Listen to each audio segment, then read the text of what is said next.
I was invited to Poland by a AAA gaming company, Techland, the creators of Dying Light. They invited me to their office to check out their new game, Dying Light, the Beast. However, they didn't know about my secret plan, to leak the entire game before it releases.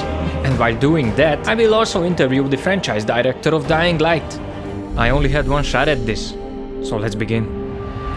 My journey started on a Wednesday morning, super tired.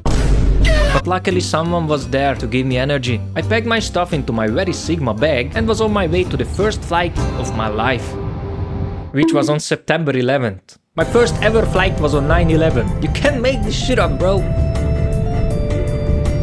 I will skip to the part where I arrive in Poland, but something happened. I landed in Munich and boom, the police. Why are they here? Was it Techland? Do they already know about my plan? This was not good. I couldn't risk getting noticed by the police, so I went underground to take the sick metro and got on my flight as quickly as I could. I was finally on my way to Poland. Once I arrived at Wrocław, I met one of the influencer managers from Techland. Pavel. He's right there, down there. Yeah. Now I don't have footage of this, but I tried to be as calm as possible next to him. My plan had to stay secret. I had to wait until next morning before I could go to Techland's office, so I went to the hotel to check my room out. You know, I'm pretty used to being monitored by the government, but I still had to make sure that Techland didn't hide any cameras that would reveal my plan. But little did I know that the hardest challenge was still ahead of me. I had to find out who I could trust. I went down to the main hall and spotted my first possible ally. We drank a beer together and later went out with other creators to a restaurant. We had a great time. They were clean. No wires. I was done for the day. I watched some Mr. Beast and went to bed. Because next day it was time for the demo presentation. In a cinema. Like, bro, it was crazy. They had like professional photographers and stuff, and oh my god, bro. Like, oh my god, bro. Bruh. But I forgot to record it. It's alright. Wow. People, oh my god. But I can tell you that it was absolute cinema. As you can see from the reaction pictures, Dying Like the Beast will be crazy good. From what I saw, the graphics look good, the weather looks good, and Crane, oh my god! He can turn on his beast mode, grab a big ass concrete block and throw it at a huge zombie. But that's not all. While in beast mode, he can do finishers. This dude, Kyle Crane, climbs on top of this guy and rips his head off. Absolute cinema! Also, MacPose wrote a great summary of this. I will link it down below. So the demo footage was so great, I forgot about my plan. I'm sorry. But right after this, I had the perfect opportunity to leak their entire game. Because we went to Techland's office, baby. That's what I'm talking about. This place was crazy. They had this giant volatile statue, this big ass room where they gave us presents. You know, by myself. What are you naming them? This slide. Really, Techland? How childish. Who would use this? Like, what am I, a 5-year-old? That looks scary from here. Oh my god.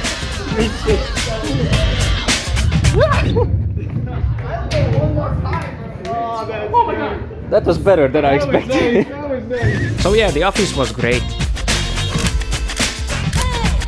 Full of interesting art pieces.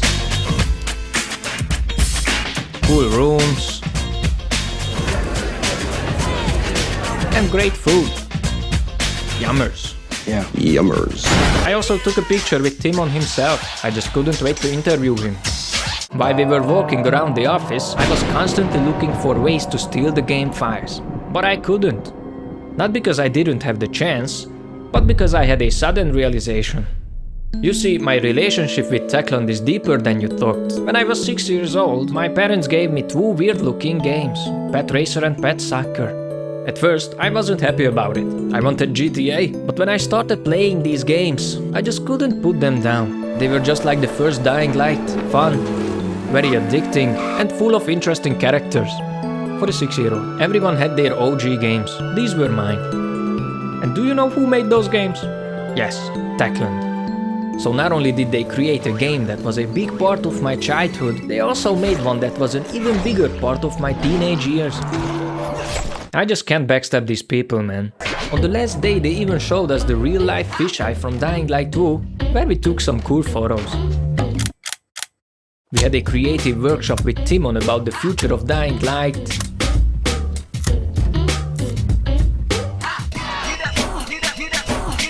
We had a sound workshop where we could record voices for the game.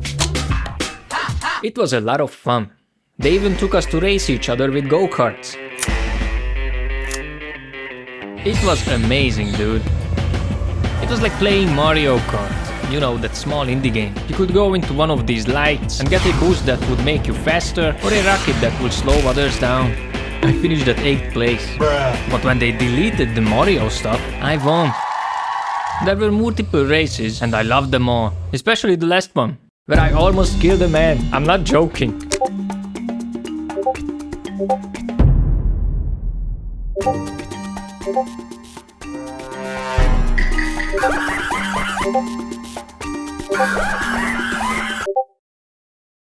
I'm sorry, Lord Joan. It was an accident. I'm still sorry. And finally, it was time for the interview. Let's start with the map.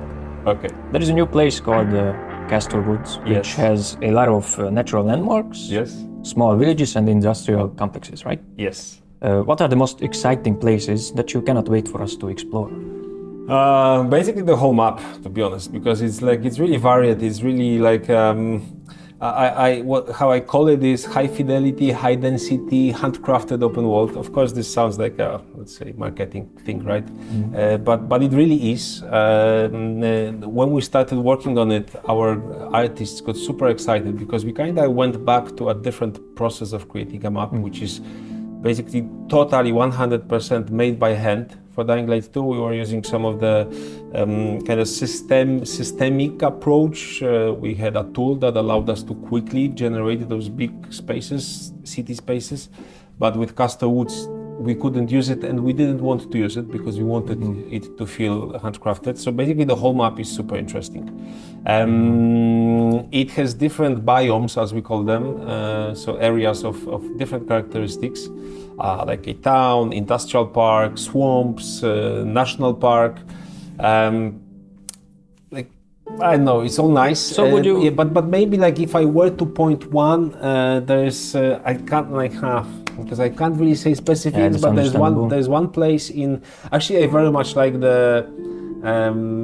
That's something that we don't talk about that much yet. But the national park, there's like it's for me it's super beautiful, super nice, like a place where if not for the zombies around you, you could just sit on the bench and basically look at what's in front of you, because it has really like a very nice kind of landscape type of picturesque type of vibe. So my favorite is this one. All right. So would you say there is a place for everyone in s.t.a.l.k.e.r Woods?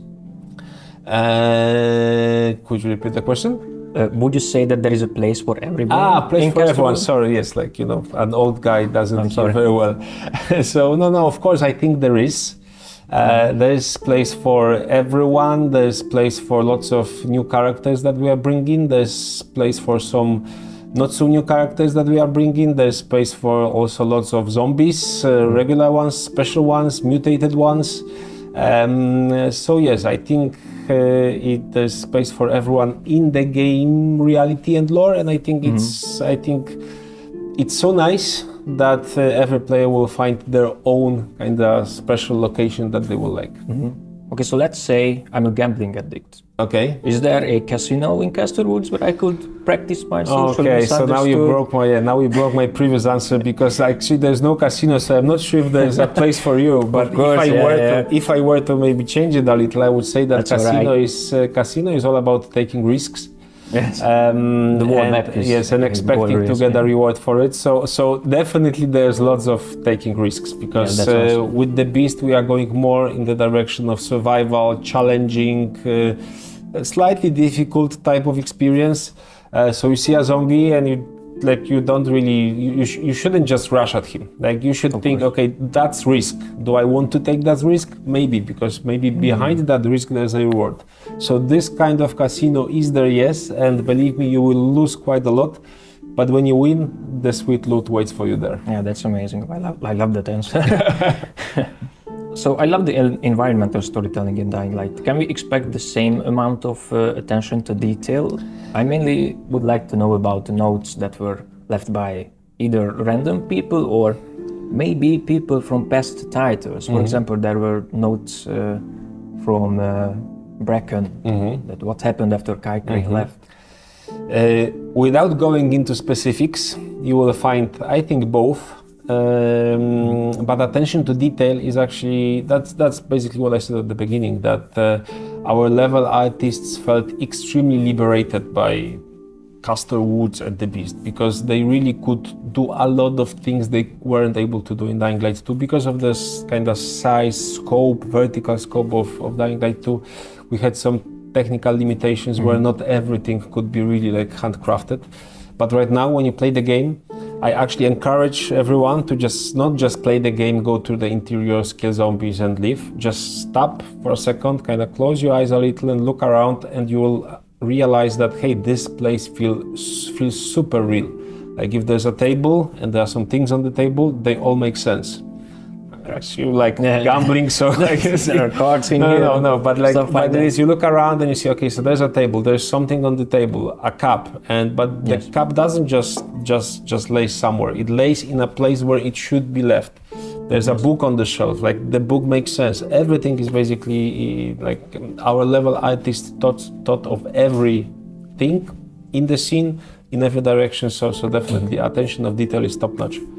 Yeah, we saw some pictures and concept arts and screenshots from the game. They looked awesome. Sometimes I thought it was a real picture, but it was actually a screenshot. I read the little. I was actually confused. No, but don't oversell it. Don't oversell it. It's still a video game, right? But yeah, it's good. Yes, I'm super happy with this. Yeah. So let's talk about s.t.a.l.k.e.r. Okay. And what was the biggest challenge in imagining a traumatized s.t.a.l.k.e.r? Like, is it a serious question or a funny question? A serious. Okay, serious. So if it's serious, I think the biggest challenge for us was, I think we have got the look of s.t.a.l.k.e.r super quickly. I think we also got the kind of the narrative, the story, what we want to do with him also quite quickly. Just putting final touches on this one. But we actually spent the most time with Roger Craig Smith, the voice of s.t.a.l.k.e.r, on trying to kind of grasp how he should sound. Because like as you play, you also don't maybe realize this that much, but basically if it's a first person game, you as developers, we don't have that many tools we can use for players to feel like they are the character. What we can do is we can use animations, and of course we are using that, and using s.t.a.l.k.e.r.'s animations kind of evolved from the first game, but also the voice. Like those are only the two tools that you have. The movement of the hands of the body that you see in first person, and what you hear in your headphones when you play the game and when the character speaks. And we started with s.t.a.l.k.e.r sounding exactly like in the first game. But then we thought it's not it. And Roger Craig Smith also told us, I can record it for you if you like it like that, but I don't feel it's what we need. We need something different, we need something special. And we actually spent quite a lot of time discussing what it should be, how it should sound, what we want to express in the voice, how much of the old Kyle we want to keep in this new voice print. And I think Roger really did an amazing job on this. Like I kind of like to compare it. He doesn't like it because he is a super humble, super sweet guy. So for him it's too much, but I can say it. Sorry, Roger. For me, it's like Al Pacino in Godfather. So it's a very unique moment where you have an actor who's growing as an actor over the years, and over the years he returns to a classic character, and then and the character also grows. So then in each subsequent movie, the character grows, but also the actor grows, so he can play the character in a more kind of meaningful, mature way. So again, sorry, Roger, but for me, your performance in this one is like this because it's really something special. Yeah, that's amazing. It's good to hear it. Were there any arguments about the looks? For example, I was thinking about maybe someone wanted a more damaged look, full of scars. And as I can see, you went with the very simple and very cool eyes. Yes, so of course there were discussions. I'm not sure arguments is the best word, but discussions probably better or more politically correct. Yes. Because like usually with creative stuff, people get heated, and those are really heated discussions. But as I said, I think we got this quite quickly. I think actually we spent most time discussing the eye, it, of course, it has a meaning. So what the meaning is this, like how to express this meaning to this relatively small detail. So we actually looked at the eye at a huge close-up and were having that heated discussion about it. But I think everyone is super happy about it. Our art director, Kasia Tajnacka, she, like a small secret, she fell in love with s.t.a.l.k.e.r from the first game. And then when she got a chance to kind of return to the character and create like a more mature version of him, she was also very excited, and she did that. And I'm not sure if I can even say it, but like she and some of our other artists spent some time not only on making sure that Kyle looks great here, but also that when we present him from the back, he's also nice to look at. So, I understand. So there's attention to detail is everywhere. All right, that's good to hear. Even if it's maybe other places. It's not for us to appreciate, but I think there will be people that will appreciate. They put in the work, basically. Yes. They were super detailed. Yeah. And as I was watching the demo that you guys show us, when we have the third-person shot of Kyle in his face. It was actually super creepy. His eyes were actually, wow. I didn't expect it, but when I saw it on the big screen, it was creepy. It spoke to you. Yes. I want to talk about the vehicles next. Okay. I was wondering if there will be multiple vehicle choices. For example, a bicycle for stealthier approach, or did you guys mainly focus on perfecting the cars? We mainly focused on perfecting the cars that fit the environment, which is a little bit off-roady, hilly, so it's like basically like a off-road pickup, that's the best way to say it. So I think we focus on perfecting those kinds of vehicles, those kinds of cars. Our programming team that works on this vehicle, these are actually people that have been with us for many years, and they worked even on our previous vehicle games, not only following but also Nailed, Mad Riders, Expand Rally. So there's like, people might not know this, but there's quite long kind of racing, driving heritage at Techland. So those guys know what they're doing. So we have focused on that. And I think that's the most I can answer at this stage. Yeah, that's all right. I remember playing a very old Techland game called Pet Racer. Okay. Pet Racer as well, yes. The OG games I played. I still can't believe that now I'm here at the HQ, you know. Yes. And the driving was fine in it. Okay. So, so actually, I'm not sure. I wonder, but I think actually maybe the lead programmer on the vehicle also worked on Pet Racer. That's because then cool. From Pet Racer we went into the Mad Raiders Nailed, those kind of quad driving games. So yeah, it was interesting, really. And how can players acquire the vehicles? They are like randomly around the map, or is it not through... really randomly, but they are on the map. Like it's not that you have your own vehicle that you can spawn at any press of a button. The vehicles are on the map. So you find one, you can use it, you can leave it, then you can get back to it, use it again for other route, let's say. So that's the approach we chose for the Beast. Were there any features that you guys really wanted in the game, but as you worked on it, you realized that it's too out of place? I don't think so, really. Like we are approaching the Beast in a very focused manner, I would say. Kind of similar like s.t.a.l.k.e.r at the beginning of the game, because he escapes from the experiments, let's say. And he's focused on revenge. Only after some time he discovers, hey, there's actually a bigger stake here, so I need to focus on that. But we are in the early stage. We are focused on making sure that the Beast is this kind of, maybe not overtly big, but really focused, powerful zombie adventure. So we don't like. I don't think there was anything that we like. We had this crazy idea. We wanted to follow it, and at some point we said, "Oh, actually, it doesn't work." Like everything was like. We also have 30 years of experience as developers. We have gathered a lot of knowledge and experience from the first game, also from the second game. Of course, not all of it was super kind of easy for us to digest because not everything really landed perfectly well in Dying Light 2.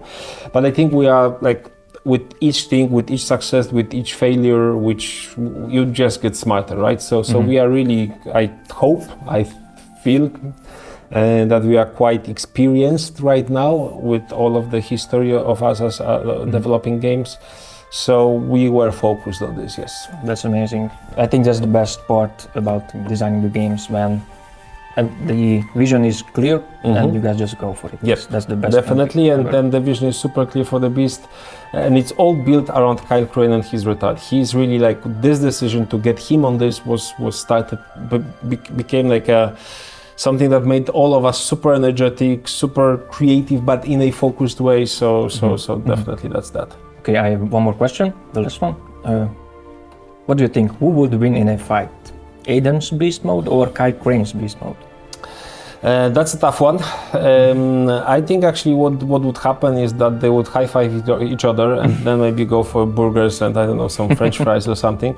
I don't want to pick sides. Like I like both of those guys. Of course, s.t.a.l.k.e.r just a tad bit more, a tad bit better, because I went into making games with Dying Light, and s.t.a.l.k.e.r was like my first hero that I have created. So there's like this bit of nostalgia and kind of melancholy to it. But I like both of those guys, and I think actually knowing them, I think that what would happen. They would just high-five each other.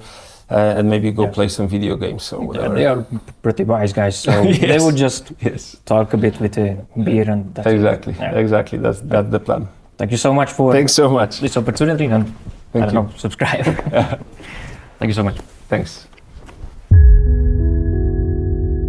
Before I knew it, it was over. I left my mark in the hotel, we took the last pictures together, and we all went home. After I got home, I felt this emptiness inside me, but I knew exactly what I wanted. Thank you, Techland, for this experience, and thank you for watching my stupid videos. This would have never happened without you. Thank you.